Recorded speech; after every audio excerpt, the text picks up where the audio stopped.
I was fixing my mother's laptop when I stumbled upon a hidden folder labeled Family Vacations.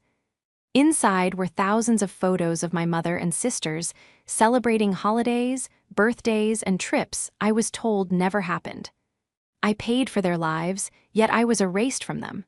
So I cut the funding, and the fallout was catastrophic.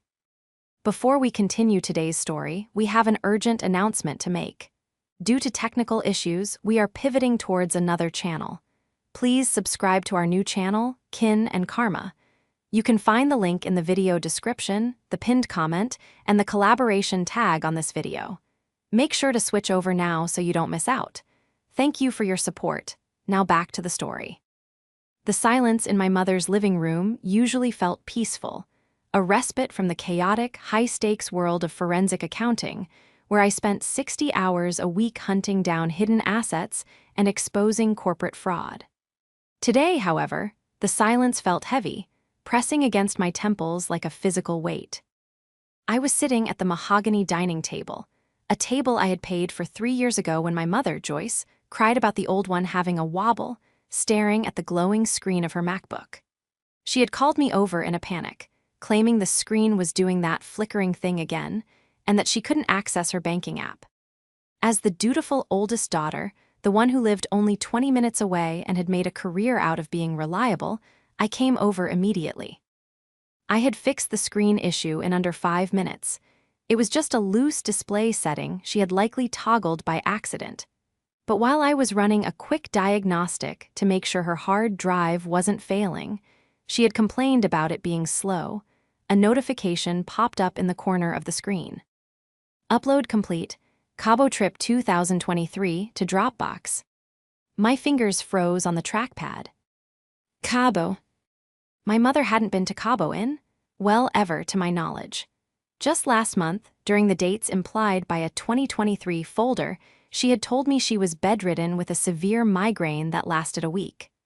I remembered that week vividly because I had driven over 3 times to drop off groceries, leaving them on the porch as per her request so I wouldn't disturb her rest. I had paid for her prescriptions. I had even sent extra money for a cleaning service so she wouldn't have to worry about the house. A cold prickle of unease started at the base of my neck. It was the same sensation I got at work when a ledger didn't balance, the instinct that screamed something is wrong here. Against my better judgment, I clicked on the Finder icon. I navigated to the Dropbox folder. There it was, a folder titled The Real Family Albums. The name alone felt like a slap across the face. The Real Family. My heart hammered against my ribs, a frantic, irregular rhythm that made my breath catch in my throat. I double-clicked. The screen filled with subfolders, arranged neatly by year. 2020, 2021, 2022, 2023. I opened 2023. Inside were hundreds of high-resolution JPEGs. I clicked on the first one, and the image expanded to fill the screen, searing itself into my retinas. It was a group selfie. The background was unmistakable, the pristine white sands of a beach in Cabo San Lucas. The sun was shining, the water was a brilliant turquoise, and there, front and center, were the people I loved most in the world. My mother, Joyce, looked radiant. She wasn't bedridden. She wasn't wearing the old, fraying robe she always wore when I visited. She was wearing a turquoise kaftan, expensive, silk, holding a margarita in one hand and throwing a peace sign with the other. Next to her were my sisters. Eva, 28, looked like she had stepped out of a fashion magazine, wearing oversized sunglasses and a designer bikini. Grace, 25, was laughing, her head thrown back in pure joy, her arm draped affectionately around Mom's shoulders. They looked happy, they looked healthy, they looked like a family. I checked the timestamp on the photo's metadata. October 14th, 2023. I felt the blood drain from my face. October 14th. That was the day I had sat in my car outside this very house, crying on the phone to my best friend because Mom wouldn't let me come inside to see her. She had told me through the door, her voice weak and trembling, "Oh, Claire, honey, I just can't handle visitors right now. The light hurts my eyes, Just leave the soup and go. I love you." I had left the soup. I had transferred $500 to her account that same evening because she mentioned she needed to see a specialist for her head. I clicked next. Another photo. This one was a dinner. A long table set with seafood platters, wine bottles, and candles. Eva was making a toast. Grace was clinking glasses with Mom. I clicked next. Christmas 2022. I stopped breathing. For Christmas last year, Mom had told me the heater was broken and she was going to stay at a friend's house in the countryside to keep warm, and that Eva and Grace were busy with their boyfriends. I had spent Christmas alone in my apartment, eating takeout Chinese food and watching old movies, feeling a deep, aching loneliness that I tried to suppress. I had sent them all expensive gifts: cashmere sweaters, gift cards, jewelry. The photo on the screen showed them in a cabin, a luxury cabin. There was a massive tree, beautifully decorated. They were wearing matching pajamas, the red plaid ones I had seen in a catalog and suggested we get, only for Eva to tell me they were tacky. They were wearing the tacky pajamas, all three of them. And I wasn't there. I scrolled faster, my hand trembling so violently I could barely control the mouse. Thanksgiving, Easter, my birthday. My birthday. On my 32nd birthday 3 months ago, Mom had forgotten to call until 9 p.m. When she did, she said, "Sorry, Claire, we're all just so swamped with work and exams. We'll do something soon." The photos from that day showed them at a spa resort. "Spa day for the girls," the caption on one of the screenshots read. I wasn't one of the girls. I felt a physical wave of nausea roll over me. I pushed the chair back, the legs scraping harshly against the hardwood floor. I looked around the room I paid to heat, the room in the house I paid the mortgage on, and it suddenly felt alien. It was a stage set, a facade constructed to keep the bank rolling. I was the bank. And the betrayal wasn't just that they went on trips without me. It wasn't just the lying. It was the meticulous nature of it. The coordination required to keep this hidden for years. The effort they put into excluding me was greater than the effort it would have taken to invite me. The betrayal was worse than the diagnosis itself. The diagnosis of loneliness I had given myself for years, thinking I was just unfortunate, thinking I was just the workaholic who drifted apart from her family. I hadn't drifted. I had been pushed, and then billed for the push. "Claire." My mother's voice drifted from the hallway. "Is the computer fixed, sweetie? I need to order my supplements." I stared at the photo of them laughing in Cabo. The laughter in the image felt like it was echoing in the room, mocking me. "Claire." I closed the laptop lid. The snap was loud, final. "Yes, Mom," I whispered to the empty room, my voice shaking with a rage so cold it burned. "It's fixed. Everything is crystal clear now." I didn't confront her, not then. If there was one thing my profession had taught me, it was that you never show your hand until you have the full picture. You don't scream at the embezzler when you find the first discrepancy. You wait until you have the bank records, the wire transfers, and the confession taped.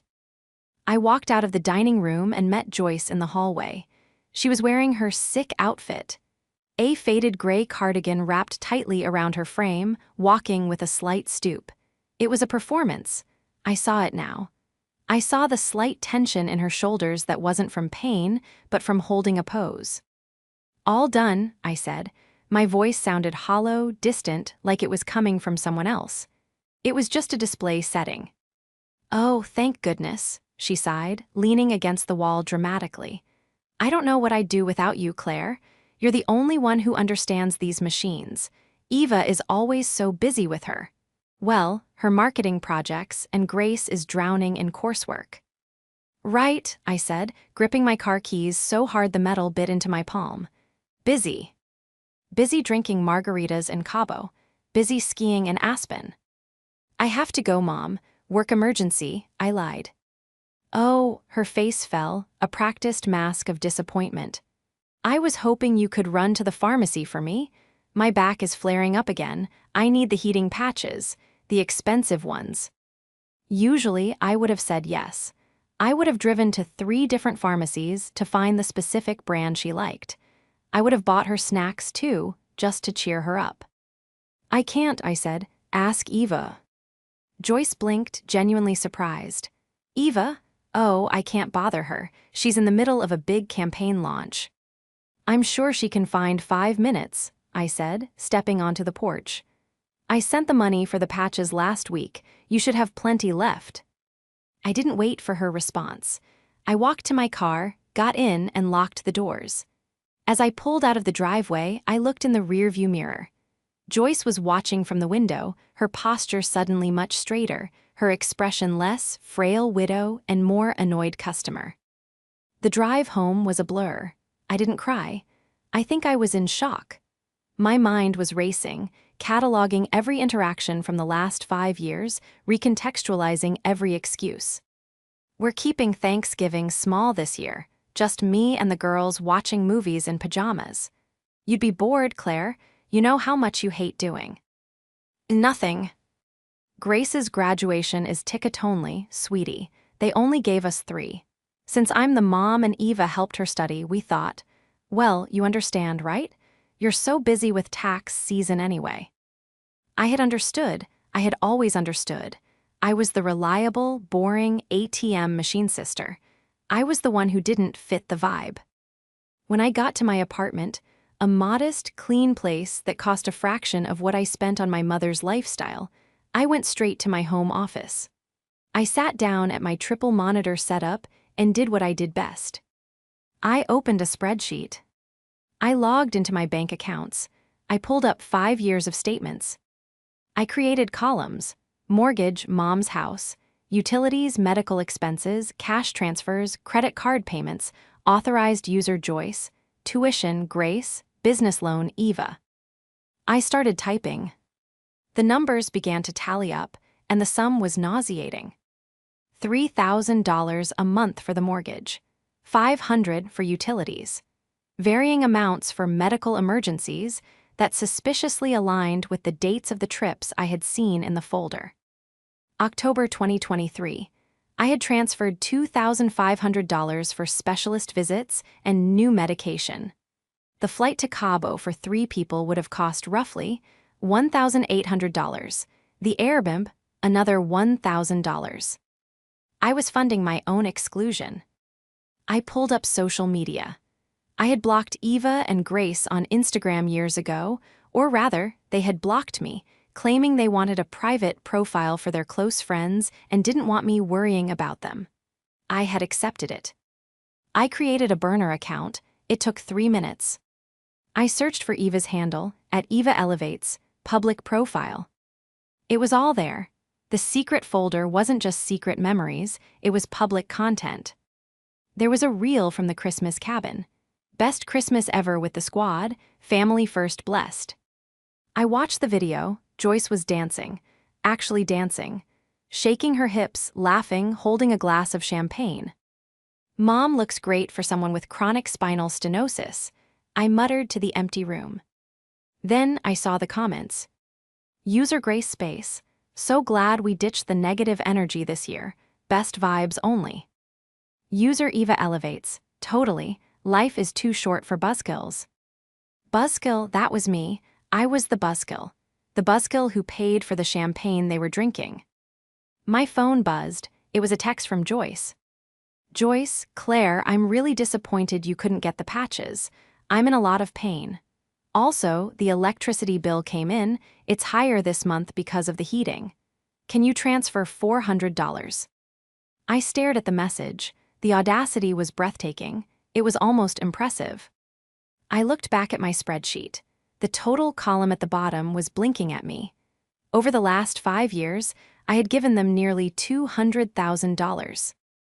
I had sacrificed my own down payment. I had driven a 10-year-old Honda. I hadn't taken a vacation in 4 years. I picked up my phone and typed a reply.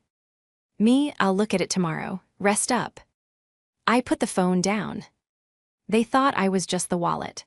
They thought I was the naive, socially awkward sister who would keep signing checks out of a desperate need for approval. But they had forgotten one crucial thing. I opened my file cabinet and pulled out a thick manila envelope. I dusted it off. Inside was the deed of trust for the house Joyce lived in. When Dad died, he hadn't left the house to Mom. He knew she was terrible with money. He knew she would mortgage it to the hilt and lose it within a year. He had left it to me. Technically, Joyce was a tenant with zero lease agreement, living there purely by my grace. I ran my thumb over the legal seal on the document. "You want to cut me out?" I whispered, a cold smile finally touching my lips. "Fine, but you forgot that you're living on my stage."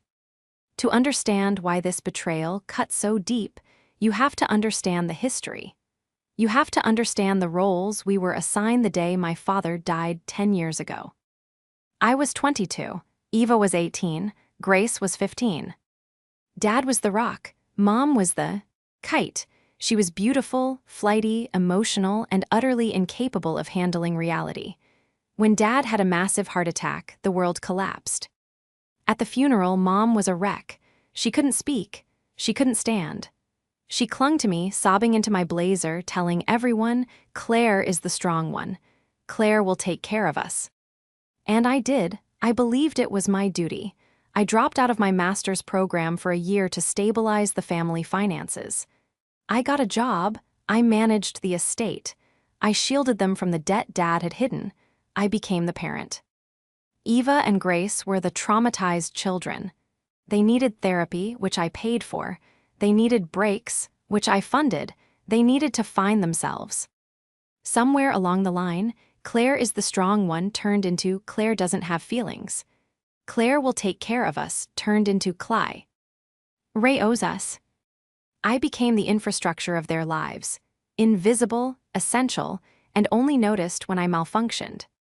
But I always suspected that the drift wasn't just natural. I always suspected there was a voice whispering in Mom's ear, turning her neediness into entitlement. That night, scrolling through Eva's at Eva Elevate's Instagram, I found the voice. Eva wasn't just a marketing consultant, as Mom vaguely described. She was a lifestyle coach for aspiring influencers. Her bio read, "Manifesting abundance, cutting toxic ties, curating your best life." I started watching her story highlights. There was a Q and A from 6 months ago. Question: how do you deal with family members who bring you down? Eva sat in her car, a BMW I was pretty sure was leased in Mom's name, sipping an iced latte. She looked directly into the camera, her expression composed, polished, and utterly predatory. "Great question," Eva said, adjusting her designer sunglasses. "You have to edit your life like you edit your feed. If someone doesn't fit the aesthetic of where you're going, you have to crop them out, even if they're family. Especially if they're family. Energy vampires are real, guys. Some people just want to work and be miserable, and they hate seeing you shine. You have to protect your peace." Energy vampires. Work and be miserable. She was talking about me. I clicked on another video. This one was captioned, "Mom's new boyfriend. Love wins." My stomach dropped. Mom had a boyfriend. The video showed Joyce at a dinner table, the same dinner from the secret folder, sitting next to a man. He was silver-haired, tanned, wearing a linen suit. He looked slick. He looked like a con artist's idea of a wealthy man. "This is Robert," Eva's voice narrated from behind the camera. "He's an investor. He's going to help Mom diversify her portfolio. Finally, someone who knows what they're doing." Robert laughed, a smooth, practice sound. He leaned over and kissed Mom's cheek. "Joyce is a diamond," he said. "She just needs the right setting." "Exactly," Eva chirped. "No more penny pinching, we're manifesting wealth." I paused the video. Diversify her portfolio. Mom didn't have a portfolio, she had my money. And then it clicked, the uptick in medical bills. The sudden need for home repairs that never seemed to happen. Eva wasn't just excluding me because I was boring. She was excluding me because I was the auditor. I was the one person who would look at Robert the investor and ask to see his credentials. I was the one who would ask why Mom needed $5,000 for a holistic back treatment that Robert recommended. Eva was curating a reality where they were wealthy socialites, and to keep that illusion alive, they needed two things: my money and my absence. If I was there, I would ask questions. If I was there, I would see that the expensive patches were actually spa treatments. If I was there, the investor would run for the hills. Eva was the architect, Mom was the willing puppet, and Grace was the audience. I looked at Eva's face on the screen, perfect makeup, ring light reflecting in her eyes, spouting pseudo-spiritual nonsense while picking my pocket. She wasn't just my sister anymore. She was a parasite, and she had infected the host. I leaned back in my chair, the cold rage settling into a hard, diamond-like resolve. "You want to edit your life, Eva?" I said to the frozen image. "Okay, let's see what happens when the subscriber cancels the subscription." I picked up my phone. I didn't text Mom back. Instead, I opened my banking app. Scheduled transfer, Joyce weekly allowance, $500. Status, canceled. Scheduled transfer, mortgage payment direct to bank. Status, paused. Credit card, Joyce authorized user. Status, locked.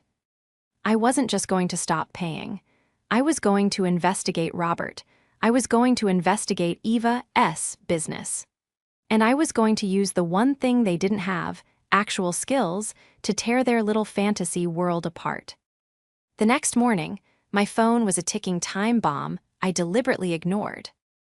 I woke up at 6:00 a.m., my usual time, but instead of rushing to check my emails or worry about Mom's back pain, I made myself a proper breakfast.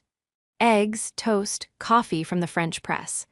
I sat by the window in my quiet apartment and watched the sun come up. It was the first time in years I didn't feel the crushing weight of obligation. The silence wasn't lonely anymore, it was strategic. By 8:30 a.m., the bomb went off. My phone buzzed on the counter, Mom calling. I let it ring. 2 minutes later, Mom calling. I took a sip of coffee. 5 minutes later, Eva calling. That was interesting. Eva never called before noon. She was usually meditating or journaling her intentions. I picked up the phone, but not to answer. I set it to do not disturb for everyone except my boss. Then I opened my laptop. It was time to work. My first stop wasn't my usual NSIC accounting software. It was a background check service I used for vetting potential clients. I typed in the name, Robert, and cross-referenced it with the few details I had gleaned from Eva's Instagram stories. The location tags, the car he drove, a rented Maserati, judging by the license plate frame, and the general age range. It took me less than an hour to find him. Robert Vance, or rather Robert Valance, Rob V, and Roberto Vianney. The man in the linen suit wasn't an investor.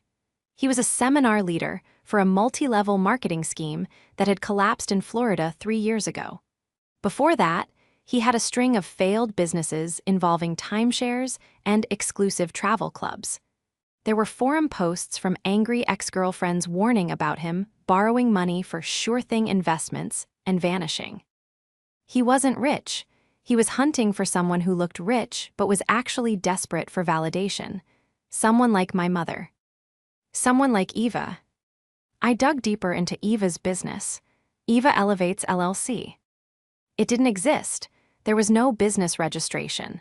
Her coaching income was coming entirely from Venmo payments labeled things like manifestation session and vibe check.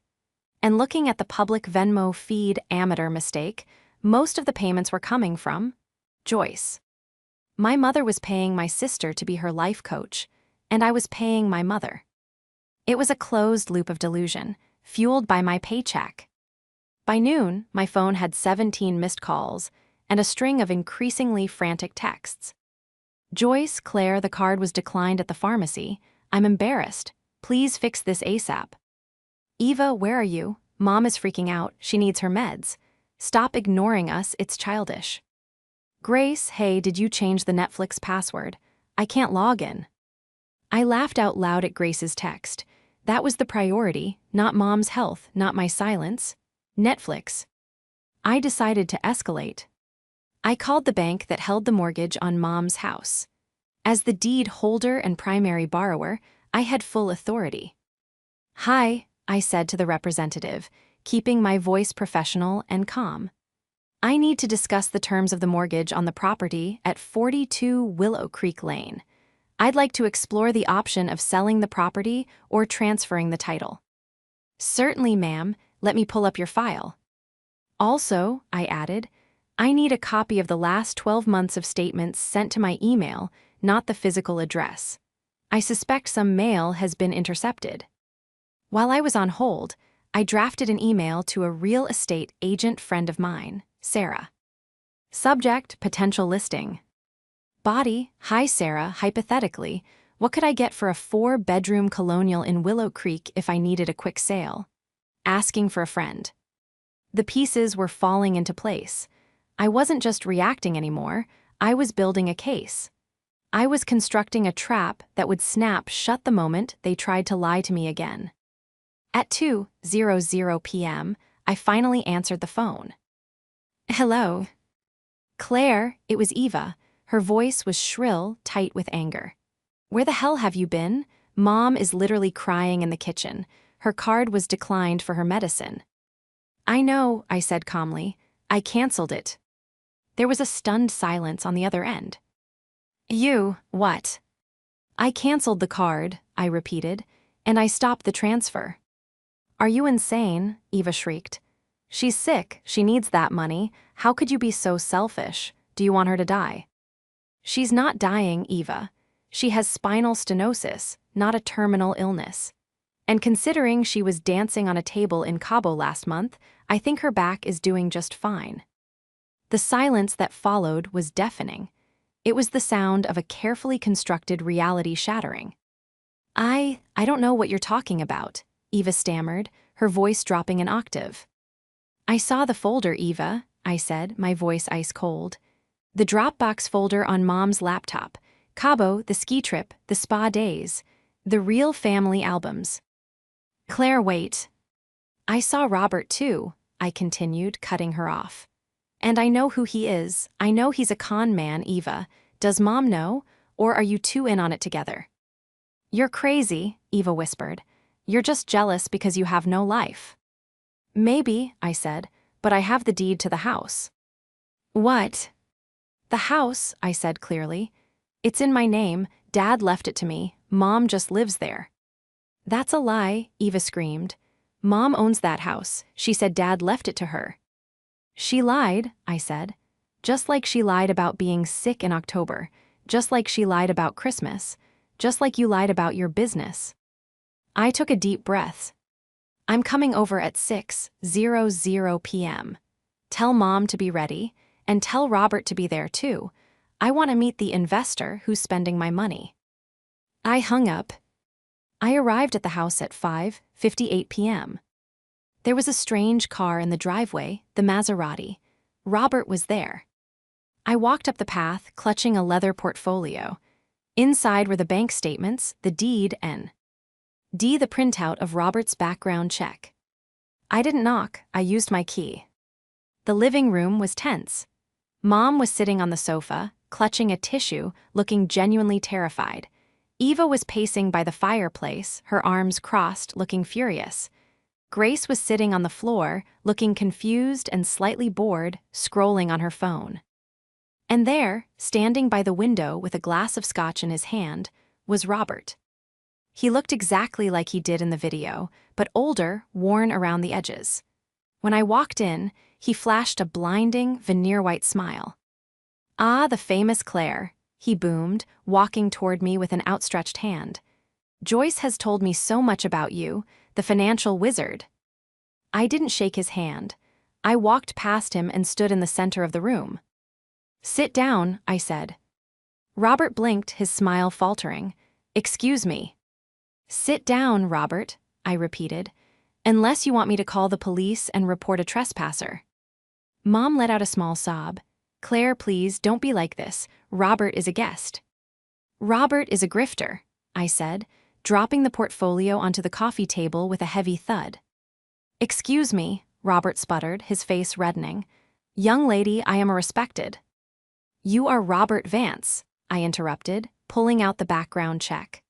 Formerly of Vance Ventures, which was shut down by the FTC for operating a pyramid scheme. You have 3 judgments against you in Florida for unpaid loans. You drive a rental car, and you are currently unemployed. The room went dead silent. Eva stared at Robert. Is that true? Robert's eyes darted around the room. These are lies, slander, I'm going to sue you. Go ahead, I said. I'd love to see the discovery process. I turned to Mom. She looked pale, her eyes wide with shock. Mom, I said, my voice softer but firm. He's not an investor. He's using you, and you're letting him use my money. It's not your money, Eva shouted, stepping forward. It's Mom's money. Dad left it to her. No, I said, pulling out the deed. Dad left the money to Mom in a trust that ran out 3 years ago. Since then, I have been the trust. I have been the bank. And this house, I held up the document. This house is mine. Dad left it to me because he knew you'd lose it. I looked at Mom. Did you tell them, Mom? Did you tell them the truth about the house? Joyce looked down at her hands, tears streaming down her face. I didn't want them to worry, she whispered. I wanted them to think we were okay. I wanted them to have a good life. So you let me pay for it, I said, and you cut me out of it. You wouldn't have understood, Eva yelled. You're always so intense, you would have judged us. We just wanted to have fun for once without you looking at the price tag. Fun, I laughed, a harsh, jagged sound. You went to Cabo while I was working weekends to pay for Mom's medication. You had a Christmas party while I sat alone in my apartment because you told me you were sick. I pointed at the laptop on the table. I saw the photos, Mom. I saw everything. Joyce flinched. Claire, honey, we were going to invite you. Next time, we didn't think you'd want to come. You're always working. I was working to pay for you, I screamed, finally losing my composure. The raw hurt exploded out of me. I was working so you could eat, so you could have heat, and you used that money to pretend I didn't exist. Robert cleared his throat, sensing an opening. Now, let's all calm down. Clearly, there's been a misunderstanding. Claire, if you just... Get out, I said, turning on him. I beg your pardons. Get out of my house, I said. Right now, or I call the police and show them the file I have on your little investment schemes. Robert looked at me, then at Joyce. He saw the defeat in her eyes. He saw the checkbook closing. Fine, he sneered, setting his glass down. You people are crazy anyway. Joyce, call me when you get rid of the lunatic. He walked out, the front door slammed. The silence that followed was suffocating. He left, Mom whispered. Of course he left, I said. The money's gone. I looked at my sisters and my mother. They looked small. They looked pathetic. And for the first time in my life, I didn't feel the urge to fix it. You have 30 days, I said. What? Eva asked, her voice trembling. 30 days, I repeated. To vacate the property, I'm selling the house. The fallout was immediate and ugly. Eva didn't take it lying down. She went on the offensive.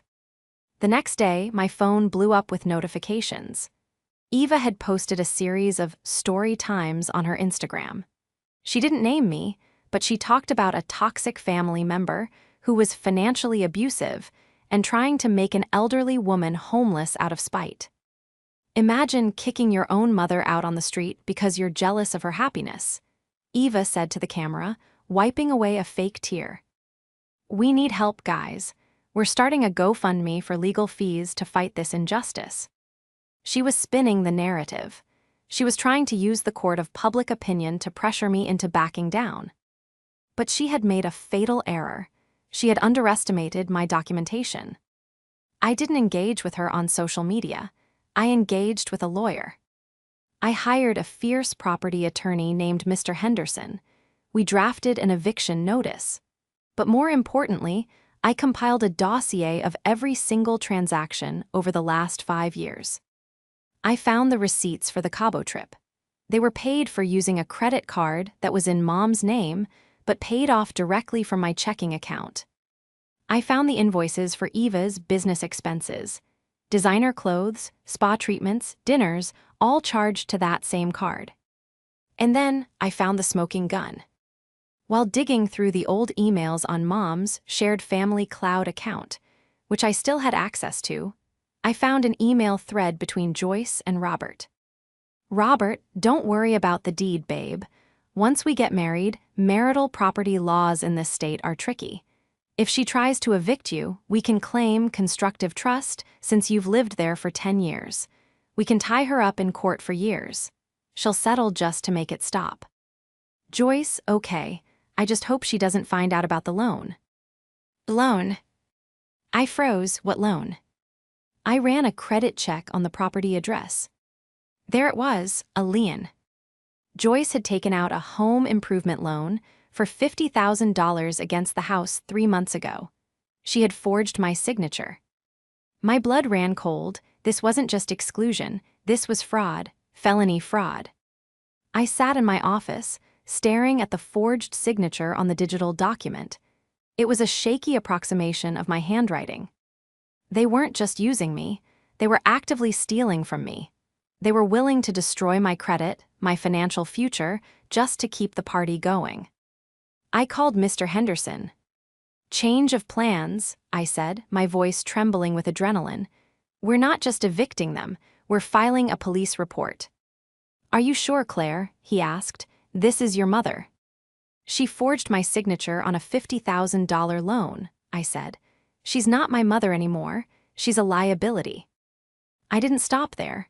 I went to the GoFundMe page Eva had set up. It had raised $2,000. I contacted GoFundMe support. I sent them the proof of ownership, the eviction notice, and the evidence of the fraud. 2 hours later, the page was taken down for terms of service violation. Then I did something I never thought I'd do. I posted on my own dormant Facebook page. I tagged Eva, I tagged Mom, I tagged Grace. I posted one image, the forged loan document with the signature highlighted. Caption: "For anyone donating to my sister's legal fund, you are funding a defense against felony forgery. My mother and sister forged my signature to take out a $50,000 loan on a house I own and pay for, while telling me they couldn't afford medication. The police have been notified. Save your money." The reaction was instantaneous. My phone started ringing. It was Grace. "Claire," she was sobbing. "Claire, please take it down. The police represent showed up at the door. They're asking for Mom." "Tell them the truth, Grace," I said coldly. "Tell them everything, or you're going down as an accomplice."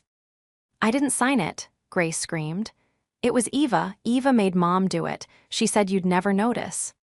"Eva made her?" I asked. "Or Mom wanted the money for Robert?" "Both," Grace wailed. "Please, Claire, they're taking Mom in for questioning. Eva is locking herself in the bathroom. I'm scared." "You should be," I said. "I'm coming over with the police report. Don't leave." The game was over. I wasn't the daughter anymore. I was the plaintiff. The flashing red and blue lights of the police cruisers cut through the twilight, painting the pristine suburban street in violent, strobing hues. It was a scene straight out of a crime drama, but the house in the background wasn't a set. It was the home I had paid for, the stage where my family had performed their long-running play of deception. I parked my Honda behind the second cruiser, my hands gripping the steering wheel so tightly that my knuckles turned white. My heart wasn't racing, it was thumping with a slow, heavy dread. This was the nuclear option. I had pushed the button, and now I had to walk through the fallout.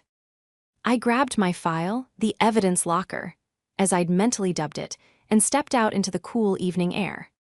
Mrs. Higgins from next door was standing on her porch in her bathrobe, watching with unabashed curiosity. When she saw me, she waved tentatively. I didn't wave back. I walked up the driveway. The front door was wide open. Inside, the chaos was palpable. Two uniformed officers were standing in the hallway. One was speaking to Eva, who was gesturing wildly, her face streaked with mascara, her voice pitched high in history. The other officer was in the living room with Joyce, who was sitting in her favorite armchair, clutching her chest, playing the role of the frail, victimized matriarch to perfection. "Officer, please," Eva was shrieking as I walked in. "This is a civil matter. My sister is just vindictive. She's trying to punish us because we had a disagreement about a vacation." The officer, a tall man with a tired expression, looked up as I entered. "Are you Claire?" "I am," I said, my voice steady.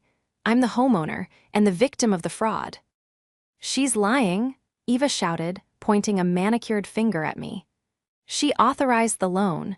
She told Mom to sign it because she was too busy to come down to the bank. It was a verbal contract."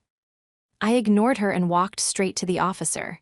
I didn't look at my mother. I couldn't.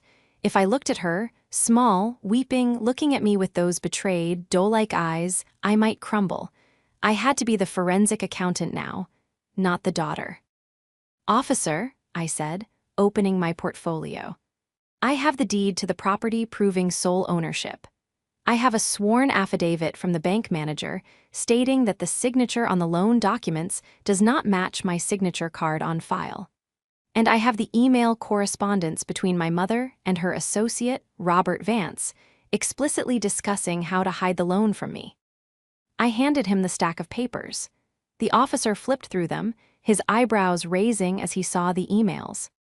"Joyce, what if the notary asks for ID?" "Robert, don't worry, I know a guy. Just practice Claire's signature, make it loopy."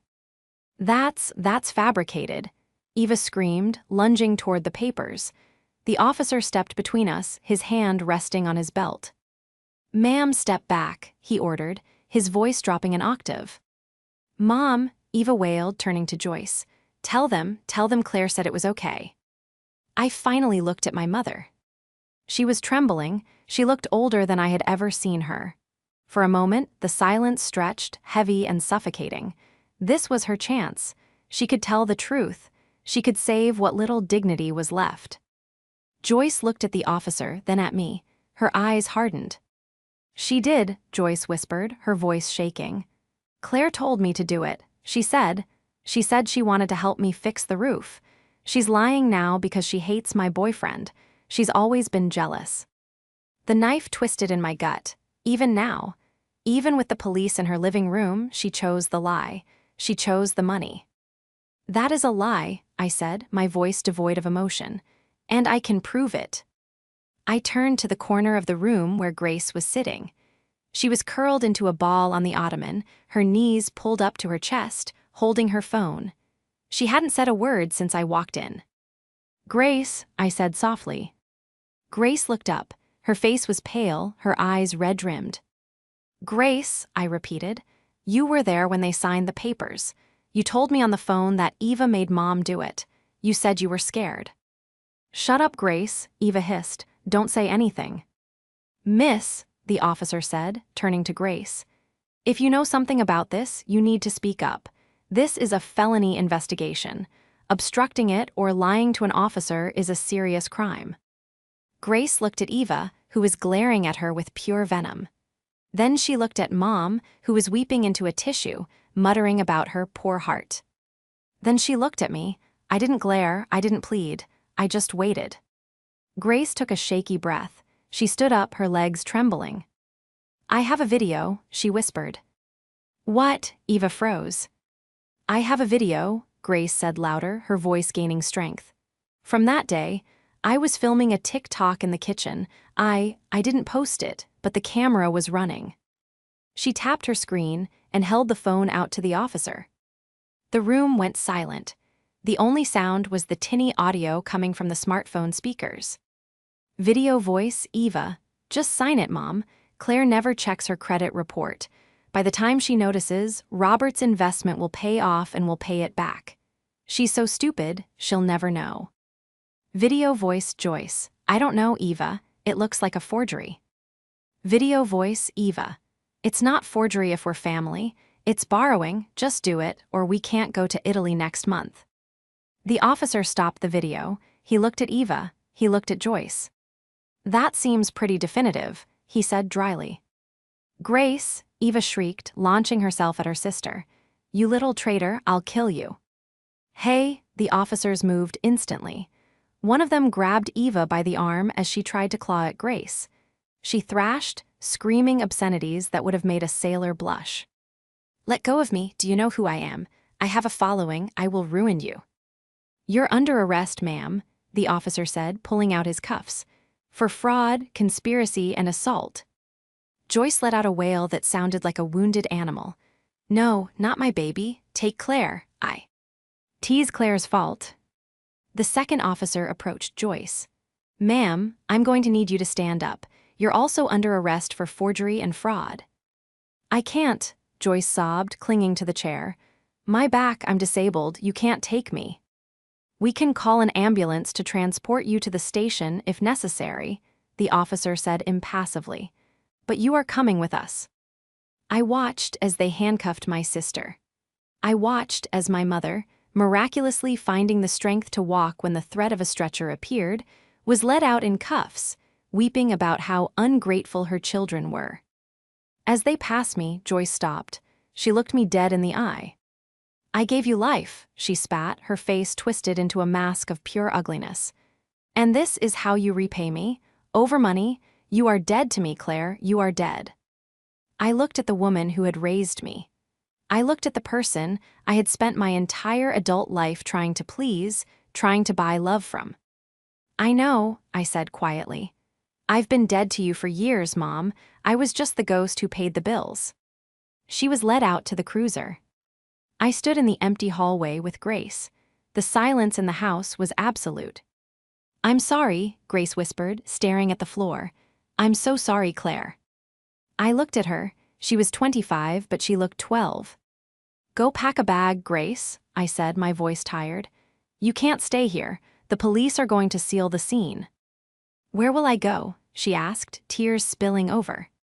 "I don't know," I said, "but you can't stay in my house anymore." The legal process was slow, grinding, and humiliatingly public. Because of the amount of money involved, over $50,000 in the loan fraud alone, not counting the credit card theft, the district attorney didn't go easy. They wanted to make an example.